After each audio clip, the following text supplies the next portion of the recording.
What's up, guys? Welcome back to the Divij podcast, episode 122. Thank you guys so much for staying with us for the last couple of years, and I'm excited for this episode. It's the second episode of the year, and before I introduce our guest, I wanted to share a little story. A couple of years ago, I was sitting in my car, I was having some food, and this girl comes and she knocks on my window, and I'm like, yes, what would you like? I roll the window down, and she goes, someone in your life whose name starts with the letter J is going to be leaving your life soon.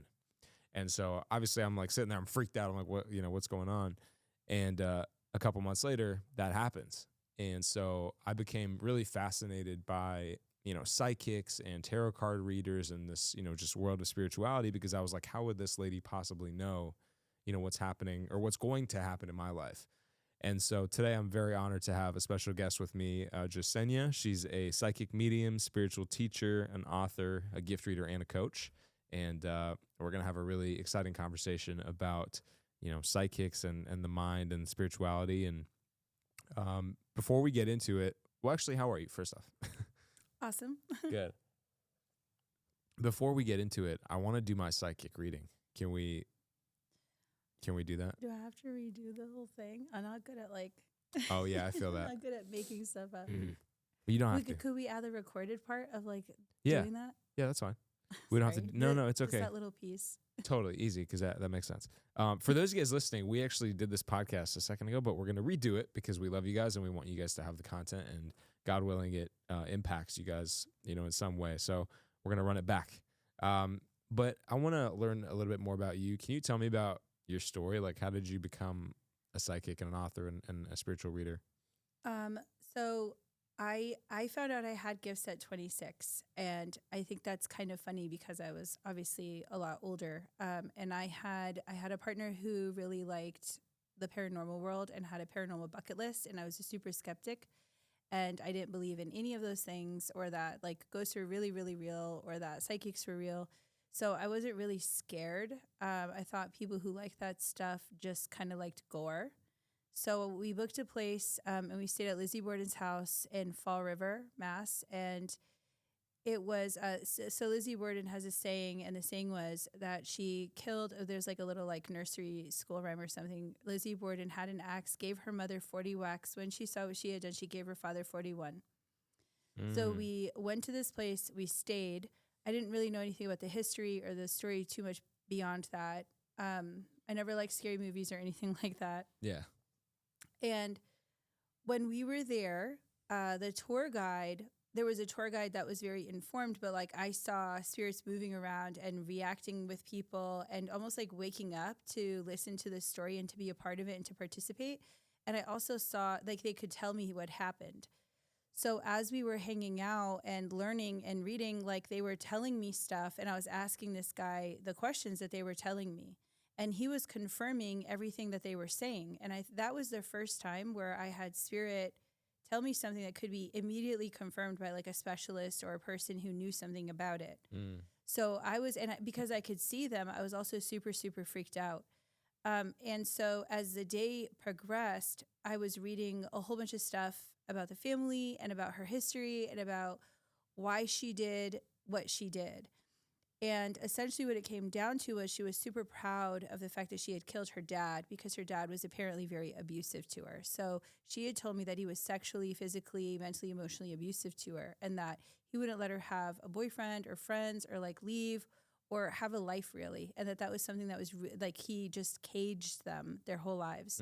So she considered herself kind of like a vigilante of sorts and a rebellious, heroic person to kill him to free or liberate her and her sister. So I had explained all this to the guy and asked him all these questions. And by the end of the weekend or the stay there, he had asked me how long I was reading, haunted houses and places. And today really was my answer, because I'd never done this before. And he said that I got more in that one day than most experts that come there to record real information and to do investigations with groups. Wow. So I realized that I had this ability, and it was very, very confusing and shocking for me. And so I ran outside to go talk to my mom, because I wasn't sleeping. I wasn't well. I didn't want to eat. I was really uncomfortable. It was a very weird time for me. So I like all these things kept running through my head. I was like, wow, if this is real, like, are they going to follow me? And like, are all these scary movies real? So like, I didn't know what was real or not real anymore. So I ran to the car and panicked and called my mom. And it's actually my favorite part of the story because it's so silly. I was yelling and crying and like, oh my God, like I was seeing dead things and I saw this stuff and like, I don't even know what to do. And like, maybe I'm demonic, maybe I'm haunted. I have no idea. And she was like, Justine, I've always told you you were special. And I was like, oh, I thought you meant stupid. And she was like, what, are you kidding me? I'm like, no, I'm not kidding you. I thought that's what you meant. And she was like, no, you've always been super sensitive and like read things and knew things. And I was just like, are you serious right now? And I was like, and then I really calmed down a bit because I thought if I've always been doing something like this, then it's obviously not bad. So I need to learn more about it. Yeah. So I was like calm enough to go back inside and like have a breakfast and then get ready to kind of be normal, I guess, for a minute. But it was a really interesting experience that kind of opened my eyes to the fact that I guess that I was different. I kind of thought everybody thought like that, or everybody saw those things, or everybody knew those things, or everybody was super sensitive. Yeah. So you realize you had a superpower, and I think a lot of people, first off, aren't even conscious, right? Like there's the ego mind, and there's people that are led by the Holy Spirit, and we can get more into that. But I think most people literally aren't present and conscious, and you had this like ultra level of presence where you could feel everything even more so than anybody else. And I mean, that's got to be overwhelming, right? Like you walk into a room and there's 10 people. It's super, super overwhelming. So my life was, one of my favorite quotes from Spirit is that, you know, our greatest gift is first our greatest burden. And if I go back to my life, I had a really, really traumatic life, but it wasn't any easier that I was also super sensitive. So I remember kind of going to school and just like blacking out for hours and having like full-blown panic attacks and being super overwhelmed with everything. And I remember, you know, I grew up in Massachusetts by Boston, and I had this like profound ache and pain when I was around homeless people or, you know, hurt people, and it would like destroy me. I would just completely shut down. So even if I was sleeping in the car and didn't know where we were, I'd wake up crying and like in pain the second we passed that boundary into Boston because the homelessness was like overwhelming, and it starts right at the outskirts. So I had this like, it controlled my life. It really dictated, you know, how I functioned and what I did. And it was really painful. So it took me pretty much that point in time, I guess, to learn that this was a thing that I could actually control and understand and listen to and maybe even develop. And it really changed how I function and how I show up. Like now, if I'm in a room of 10 people, like I said, I could like almost like dial down the ability. So I'm seeing just a little bit. And then when I'm ready, I can like turn it way, way up. You know, the levels of which I could turn it up are different too. For example, like, you know, at the beginning of this, I did a little psychic reading for you. That's like 3%, right? So that's really small. If I'm I can't turn it off. Like I'm always going to be intuitive and guided and hear spirit. So I don't actually have to try for that one. I could just do a quick scan and like read the body and get information. Now, if I want to know about like your past lives and your records and your gifts and your spirit guides, and we want to talk about like who your soul is, what your soul's purpose is, what your soul level job is, like I could turn it way, way up. So there are definitely different layers to it. The only thing that really stops or limits that is like how much time I have, right? If I'm like at an event and I'm doing a bunch of small readings, I'm not going to be reading like past lives or maybe even dead people, because that's really hard to do in a live event where, you know, like you're doing a bunch of meet and greets and stuff. Like you might not want to be crying about your deceased grandma or something, right? Before meeting another guy or doing a business meeting. So I would rather do something like that, like over Zoom or like when we have time to do it. So I think it's more like a thing of time, but I had to learn to control it or it would destroy me.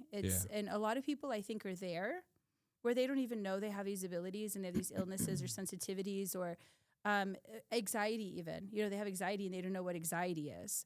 And I had debilitating anxiety before I learned that that was actually everybody else's bullshit that I was like picking up and absorbing and taking in. Yeah. That's really crazy. You know, when you did my psychic reading, you nailed everything, by the way. Like it was, I felt it. I almost got teary eyed when you started talking about the love, the deep love stuff. Cause that's very true. Can you feel a person's past trauma? Can you feel like what they've gone through? Like, can you read when someone's gone through or experienced grief or death or regret? Like, are you able to get that deep? Oh yeah. That's crazy. So I had a really difficult childhood and had a lot of trauma. And I remember one day, actually, I was a kid when I had this realization because I was struggling and I wanted to leave Earth. And I was having a conversation with Spirit. I could see angels, but again, I thought everybody could see angels. So I was having this conversation with this angel, and I said, I don't want to be here anymore. This is really difficult. This is a terrible place. And they said, someday you're going to use everything you learned to help people free themselves of their pain. And they said, and that's a worthy cause. So they said, hold on. And so I remember thinking, okay, if I could help people someday, I'll wait. So I got through, all of my life. I repeated my pain in my relationships. I, had children early. Like my children kind of woke me up to healing because I was a teenage mom. So I, for the first time ever, had to put somebody else's life before my life. And that meant that I didn't want to be a shitty mom. So I started healing. I started going to college for psychology. I started self-repair. I started really diving deep into my wounds. I started really facing my crap. And what I realized was, all of my gifts started getting way more intense even at that point in time. Actually, I had a vision of my daughter before she was born. So dream premonitions and visions were always a part of my family, though. So I didn't know it was a gift. So I had started my intuition and my healing way back then, but I thought I had started at 26 until much, much later when I could review everything and realize it was all part of this greater, picture. So, with my healing and all my abilities, I've actually specialized in helping people with their trauma and their memories and their own repair. So I have this ability to not only see your wounds, but I could actually go in and see the ones that you've repressed, that you've forgotten, that you can't pull up. And I could delicately help you walk through them and clear them and heal them in a safe way. And I say safe way because the memories you've repressed, and a lot of people might be listening to this thinking oh, I have years of my childhood I don't remember. Or there's this person and they would show up and I would black out all these memories. That's usually a survival mechanism. So your brain will encapsulate really traumatic memories to save your life. So to preserve you, to kind of protect you from that wound. Yeah. And when we have the tools to deal with it, we can go back to it. So if I'm going in and I have the tools, they will let me into it and I can see it for you and then help you clear it and understand it. So I can see all those memories. And the really cool part about that is when I go into those memories, I can also see how you felt and how they felt. And I think that's really important. I can enter almost their body and it's remote viewing and then, empath, and we feel everything they felt. We hear everything they were thinking. We can even go back to their past. So one of the things in relieving myself of my trauma that I learned is that I've never met a villain who didn't have a story. So the idea is really are villains even real? Or are we just conductors of our pain, right? So instead of feeling angry, at my grandparents for being pedophiles and violent and dangerous people, I actually learned their story. And I learned that they were taught all these horrible things. And then I kept taking it all the way back to Puerto Rico itself. And I was we've been suffering for generations. And I can't really blame any specific person for this, but I can be where it stops. I can be the one who decides, I'm going to be a conductor of love. I'm going to be a conductor of positivity. I'm going to be the one who ends this cycle or this pattern or this thing that has plagued, our family, because I don't want it to reach my kids. So I think healing, especially trauma, is more than just seeing the thing. It's understanding that these people are a continuation of a much, much deeper pattern and going even deeper. So we've used mediumship to talk to the deceased, to talk to other generations, to get more information, to really pull in that healing at a really deep level. Yeah. It's so interesting. I want to go deeper into what you just said because I think I'm 28, right? And so my parents, God bless, are still around. And I try not to judge them. I know that they've had a hard life and, their parents had a hard life and it's that cycle. If you want to be the change, if you want to be the person that says, you know what, the trauma, the pain, all that stuff, the suffering, it stops with me. What are some tactical steps that you can actually take to not pass on the trauma and suffering to your kids? Well, a lot of people try repression and avoidance, and that doesn't work. And what I mean by that is you can't just say oh, this ends with me, I'm done, right? You have to fully understand what you're participating in order to really stop it. So the brain prefers logic over emotion, but trauma is usually a programmed emotional response. So it's like you felt all these things, you believed all these things to be true, but it's not actually logical. So like, for example, a really easy surface level one is most kids blame themselves for their parents' divorce. But really that's so illogical, right? Your parents were having problems way before you and they had problems after you and they just couldn't be together or work through those things. So when we understand that, or we could get into a session like that, I would actually pull up mom's problems. I would pull up dad's problems. I would be like, look, they've been happening since childhood. And they could confirm like, oh yeah, they had that life. That's who they were. It's like, okay, so it actually has nothing to do with you. And then they could forgive themselves and move on from that tiny little piece. So that's a tiny little example of how we have to understand the origin point, the behavior, the belief systems, all of the things connected to that like very illogical response, and then clear it indefinitely. So we stop responding in that behavior. We stop kind of allowing that program to take over. Yeah. Yeah. I felt that with my parents, I think, watching them, and they're beautiful humans, but they have a lot of issues and stuff. And, as I think all, partners do. And I blamed myself for a long time. I was like, why can't I know who God is. Like I feel Jesus in me, and why can't, I bring my spirit and help clean the mess? And I tried and tried and tried. And I realized that I can't fix a relationship that I'm not in. Like, this is between them. This is not me. All I can do is show them love. I can, be a loving person. I can show them who Jesus was through my actions, and that's it. And, I think people that are listening, if you are going through that where you want to help somebody or people that you love, but you can't, I think it's like you got to give yourself grace and realize that you can't be you're not the puppet master. Like, God has a plan, right? This is all going to unfold according to his will anyways. All you can do is show up and be loving. Right. And we kind of talked about this on the recording we lost, but it's that one of the things that Spirit taught me a long time ago was that helping people who don't want to be helped is another form of judgment. And that really shattered and changed the way I try to reach out to help people or kind of force help on people. And the truth or the reality of it is that I don't want to see the people I love suffer anymore. So it's my discomfort with their suffering that forces or is trying to force them to heal or be better. But the truth is that once we recognize or acknowledge that, we can see that they've chosen this reality, that they are continuously choosing to live like this, be like this, communicate like this, and that's how they function. And unless they want change, unless they choose change, then that situation, no matter how miserable it may seem on the outside, is a reality they love. So they're connected to that. And there's also a lesson there, and the way that I say it, like I just had this conversation yesterday about, abusive and toxic relationships. I was totally there.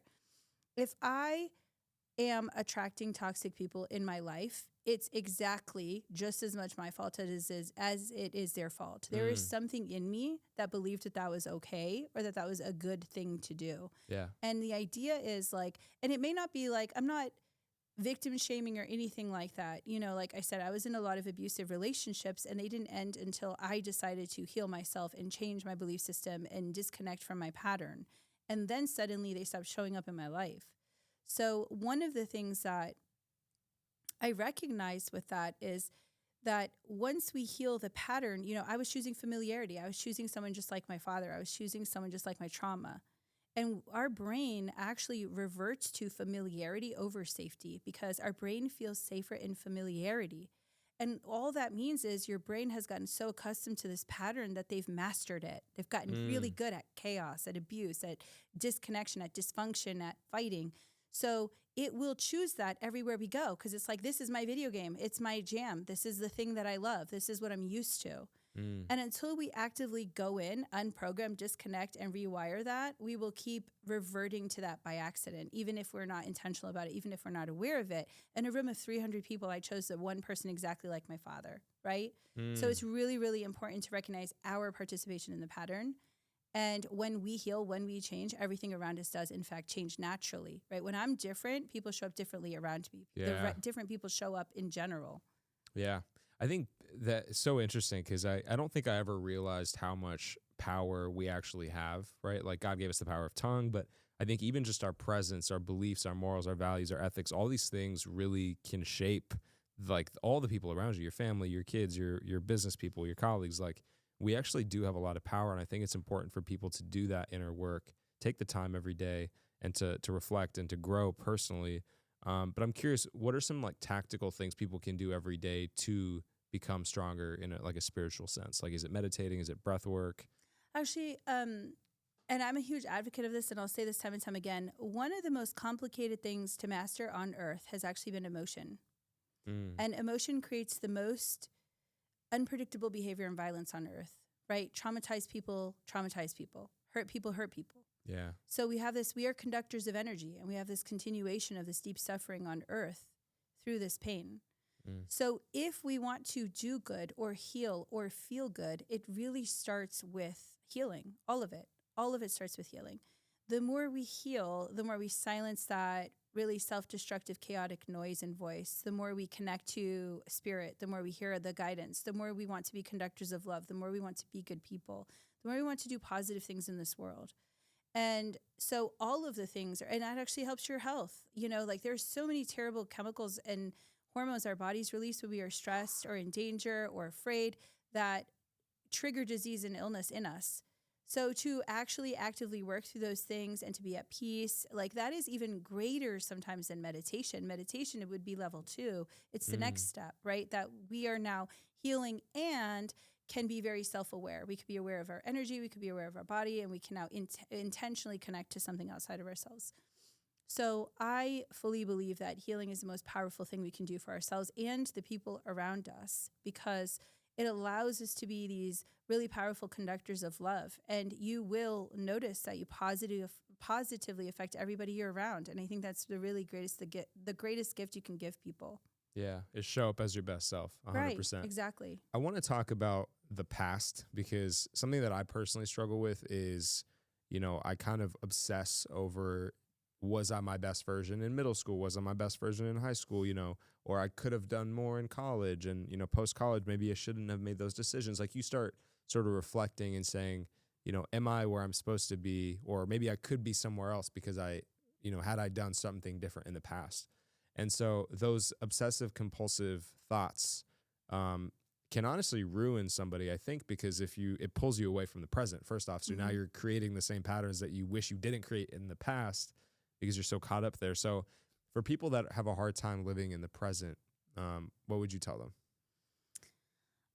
So Spirit reminds me all the time that we go to the past to repair it, and we plan for the future to guarantee we get there, but all the power is in the present moment. And it really, and they said it's all the power's in the present moment because nobody lives there anymore.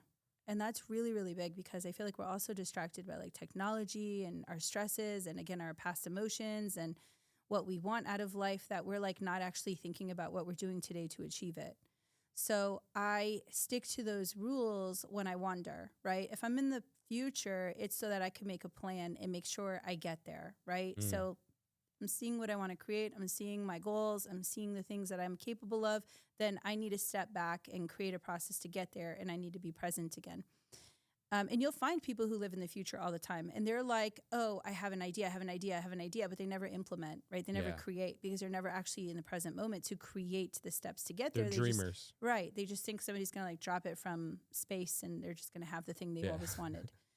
And then the past is really important, because if we do not go to the past to heal it, it will keep haunting us. So we will get stuck there, right? We will get stuck reliving it over and over and over again unless we actively go in to heal it, to repair it, to face it. Yeah. I absolutely was a person who had like a million inner tapes, right? Like, I'm incapable of this and that. I'm like, all these terrible things that I was hearing. And I tried everything to ignore it, to run away from it, to silence it, to just not, maybe pretend they weren't there. But the truth is that the only time I actually silenced all of those voices were, first of all, step one was recognizing most of them weren't even mine, right? Most of them kind of belonged to my family, people I loved, people who suffered, people who were projecting their wounds onto me. Yeah. And a simple example of that for women is like, my family had a lot of shame because there was a lot of trauma and a lot of sexual trauma. So they would judge me and my body. They would judge what I wear, how I showed up. And I could never wear what made me comfortable, what I liked, or what I thought was cute. It was always like too much or too little or showing too much or not enough, or like I was just never enough, right? And I realized in my healing, I was like, that really never had anything to do with me. That was their pain. That was their insecurity. That was their wound. That was their fear of their body, their fear of their femininity, their trauma with their bodies. So like that one was like layer one for me in a lot of ways, because a lot of the things we carry actually never were ours to begin with. They were projections, right? Belief systems that people gave us. A lot of parents will unintentionally vicariously live through their children and project their belief systems, wounds, and insecurities onto them. Usually the most abusive parent is a parent that thinks you're like them. So the parent who sees themselves in you will project all the things they hated about themselves onto you. Yeah. So, and I would say like people often want to target the most abusive parent and think they are the worst. But the reality is that, again, if we're talking about polarity and equality and balance here in relationship, that your other parent was just as abusive. And if you haven't even faced that, then you've got a lot of work to do, because they chose that and they allowed that. So if you think they're the hero, then you've got secret trauma, kind of covert programs in that parent that you've continued. And that sometimes is the most dangerous one, like not the obvious one. Yeah. It's so interesting. You know, something that I struggle with is healthy boundaries with my parents, because I love them so deeply and I want to experience the life that I have. You know, God willing, it'll be a long time, but I want to experience every moment in its fullest form and as much as I can, because I love it, right? But sometimes that's too much, because it's like, you know, they may act a certain way and then their energies rub off on you and it kind of brings you down or whatever. So how do you establish healthy boundaries with people that you love very deeply? Okay, so one of my first rules about boundaries is that boundaries are for you. They're not for people around you. That you can't tell other people how they should behave or what they should do, but you can tell yourself how you will choose to participate with it.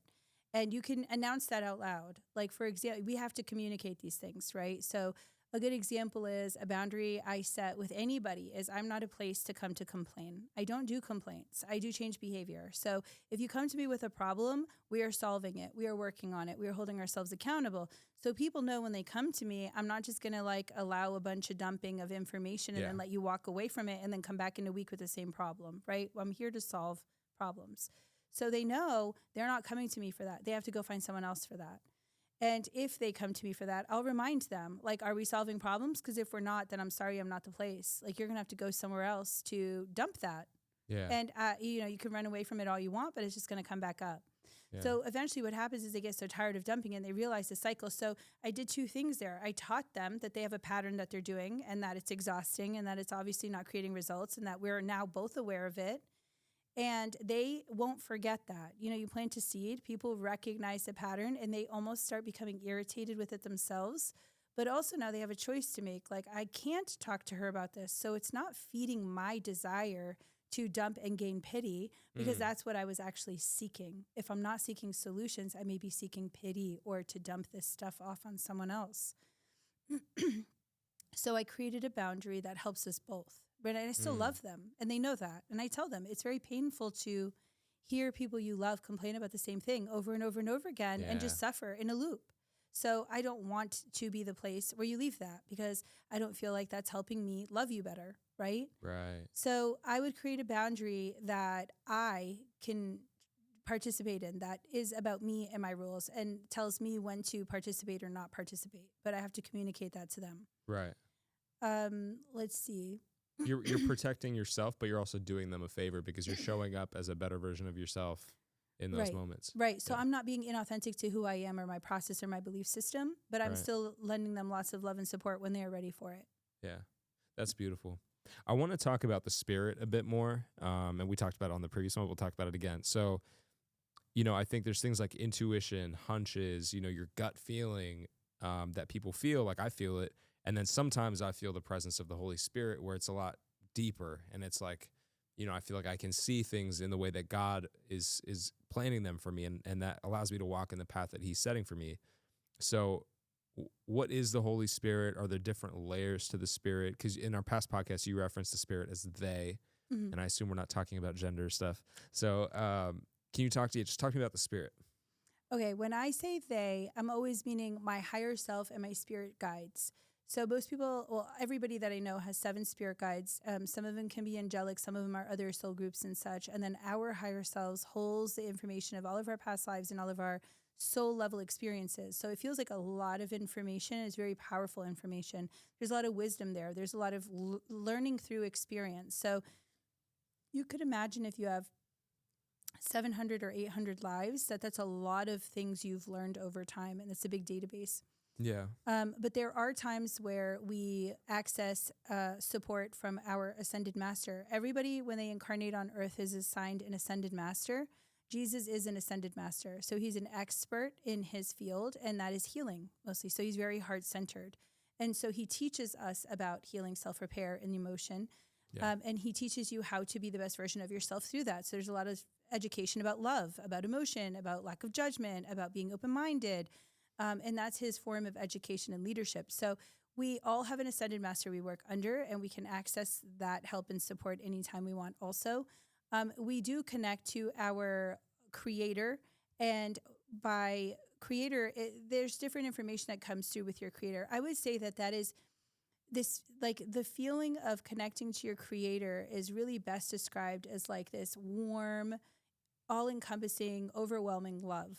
Like nobody's going to love you more than the thing that created you. It's just this beautiful place to like heal and feel safe and secure.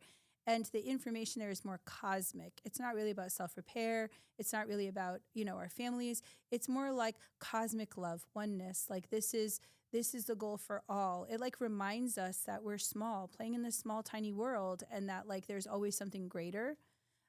So most of us actually will connect to our support system or guides, because those are the ones that are going to help maintain and manage this life and give us the best results. And all information we get from spirit should be actionable. It should be something you can create evidence in or something you can use. And I think that's super important, because I see a lot of channelers and people all over socials that just like share so much of this like rubbish. And I'm like, what does that matter to you? What does that do for you? If you can't do something with it, then it becomes a distraction, right? Yeah. We are here in this tiny little life, which is so small compared to this cosmic reality. Like we have to focus on the stuff that is valuable for the present moment. We have to focus on the stuff that's going to get us results now.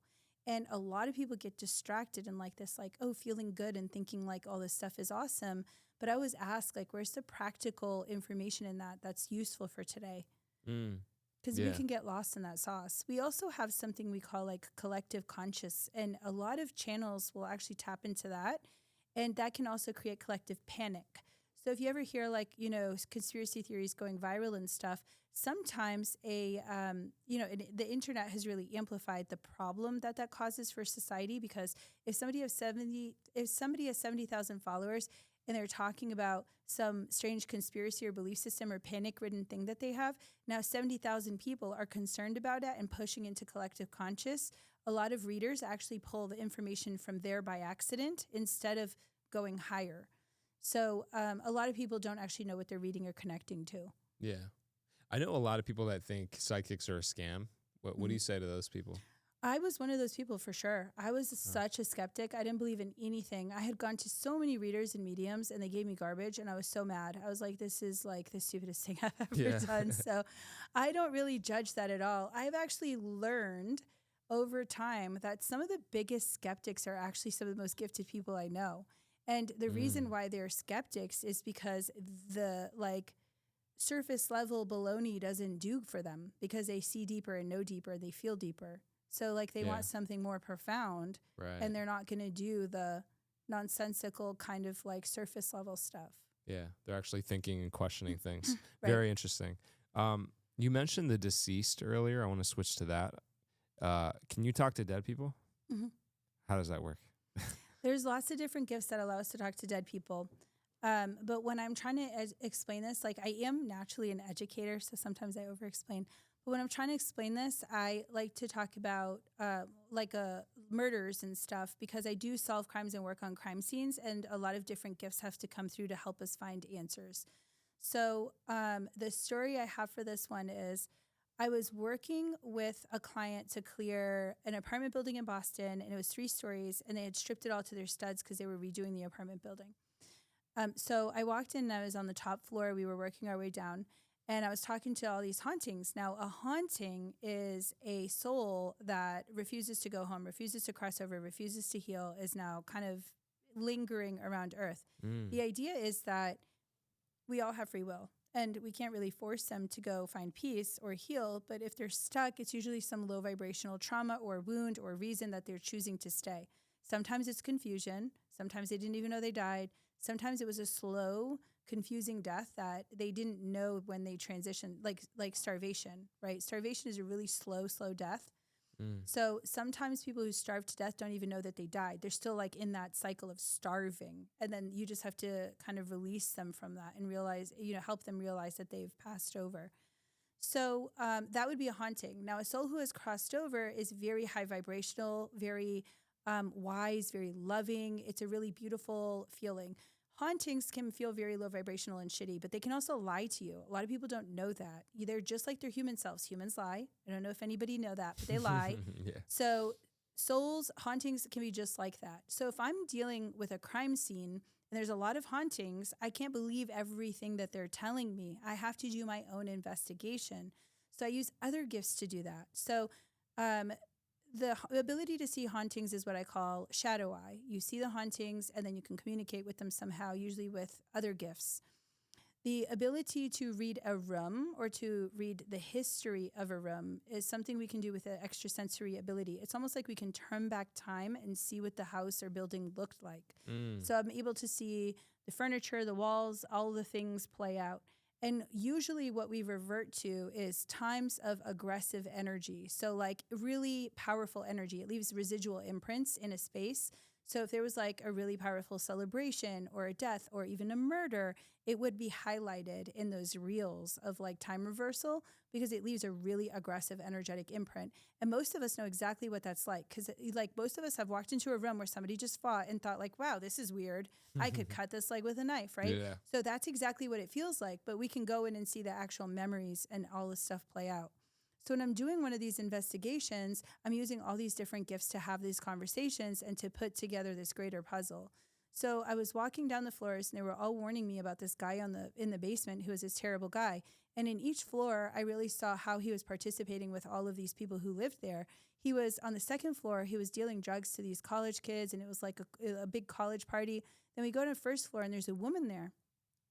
And the woman or the haunting says, I was like very friendly and I thought she would be super friendly. And she was like, nope, I'm not telling you anything. Get out of my space. And I was like, fine, I'm going to see it anyway. So I walked through the house and I could see a residual imprint in the bedroom and I could see where all the furniture used to be. And I could see I could see her kitchen and the cabinet and her medicine and her wine glasses and like where she put everything in her special chair. I could see her going to her kitchen, getting herself a glass of wine, sitting in her special chair, getting ready for bed, laying down, and then starting to panic, like something's not right.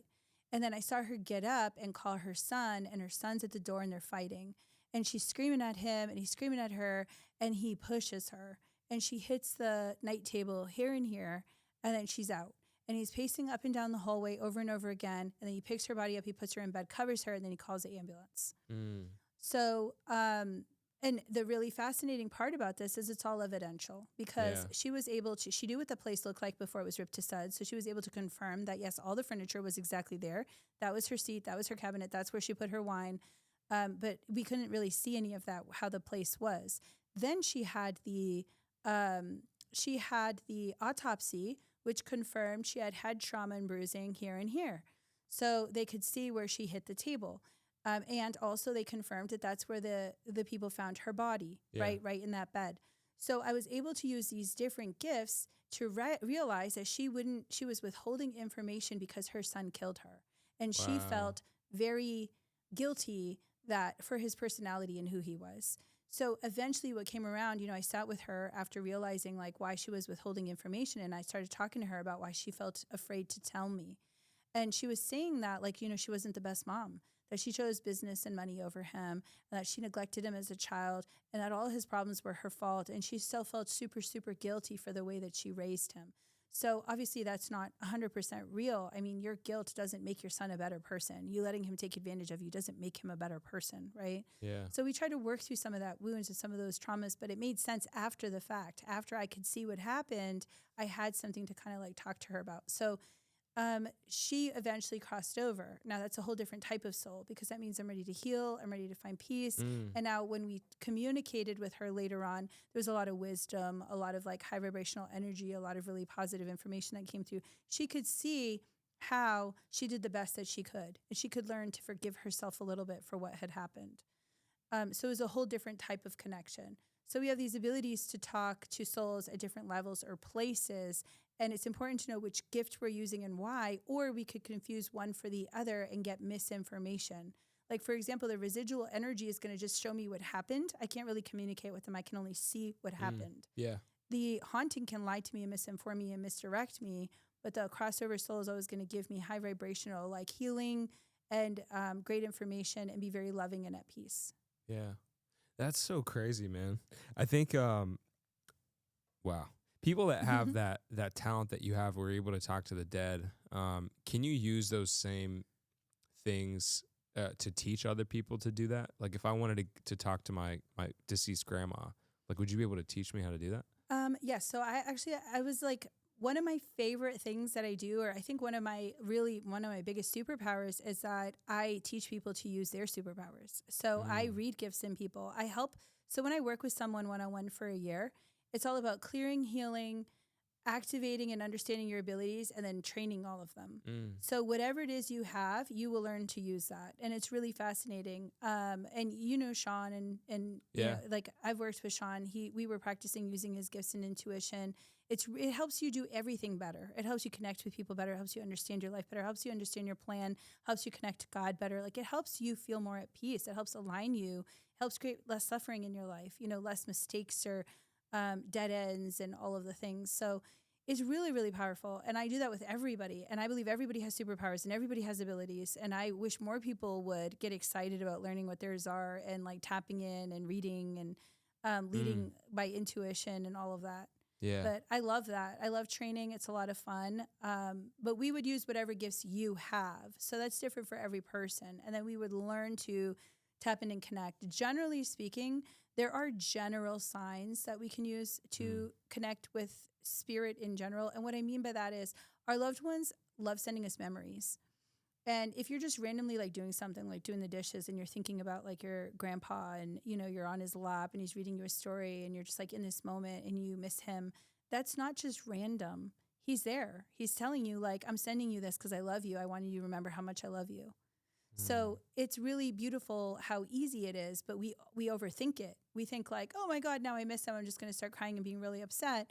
If we react negatively every time we get a message from a deceased loved one, they actually will stop trying to hurt us because they don't want to hurt us. So if my, let's say I lost someone I really, really love and care about, and every time they send me a memory, I just start bawling, crying, and I'm miserable for days, and I can't function, and I don't want to go to work, and they're not going to keep doing that to you. Because time is irrelevant where they are, and they will wait for you, and they will love you the same, and they will be there for you, but they can't see you constantly suffering every single day because they missed you. Right. They're not going to torture you over it. Right. So I think one of the worst things we do is we immediately leap into like grief and pain and self-destruction, instead of thinking like, what a beautiful gift it is that they're still with me, sending me love, sending me memories, here connecting with me. I'm super thankful for that. And if we did that more, we would get more of it. Yeah. Being open to receiving it and not reacting, but being grateful for that moment. And right, I think the gratitude of it all. Gratitude. And I think that starts in the morning. Like when you wake up, you know, my girlfriend, she jumps on her phone and I'm like, babe, like you gotta chill. Like put the phone away, you know, feel the Holy Spirit. Like however you do that, you could drop to your knees and pray to God. You could meditate, you could journal. Like I think opening your heart for the day has so much power. And then, you know, the way that I like to start every day is I just say, God, you know, whoever I'm supposed to see today or meet today or whatever is for me, allow it to be for me, and let me rejoice in this day that you've created. And then I'm able to actually like, you know, thrive and flourish in every moment. And yeah, it's a skill though. You know, I think it takes, first of all, it takes intentionality, right? Like it takes that thought of like, okay, let me actually do this so that I can be better. So you actually have to have that desire to want to grow, which, you know, a lot of people don't have. Right. And People will continue choosing comfort until comfort gets uncomfortable. And that's just how we function. We are very like trapped in our patterns. We're very trapped in our belief systems. So like the most powerful thing we can do is continuously like lean into places that make us a little uncomfortable. And then if we do that, we'll never stop expanding, growing, and meeting new versions of ourselves. So most of us will do the opposite. We kind of like run away from everything that, scares us a little bit. Yeah. There's so much fun in those challenging things though, like even just doing this podcast twice, we both like stepped up, we're like, we're going to do this. And we're having a completely different conversation, but it's great. Yeah. I want to talk to you about angel numbers because I'm fascinated by this. And it's been happening over the last year where I've been seeing 222, 333, 777. I haven't seen a 666 this year. Thank God. Maybe because I guess that time doesn't exist on the clock. But what are angel numbers and are they real or am I just tripping? So I believe that Spirit's talking to us all the time. And if we get really good at, I would say any symbology, we'll learn to hear them in all things. And what I mean by that is like colors matter, animals matter, messages matter, times matter. And all of these things are essentially like to teach us how to tap into something outside of ourselves, how to be led, right? How to be supported. And if you get really good at understanding symbology, and this is why symbology is so important. And I remember because I had a whole argument with Spirit about this when I was first training my gifts. Symbology is usually an activation of third eye.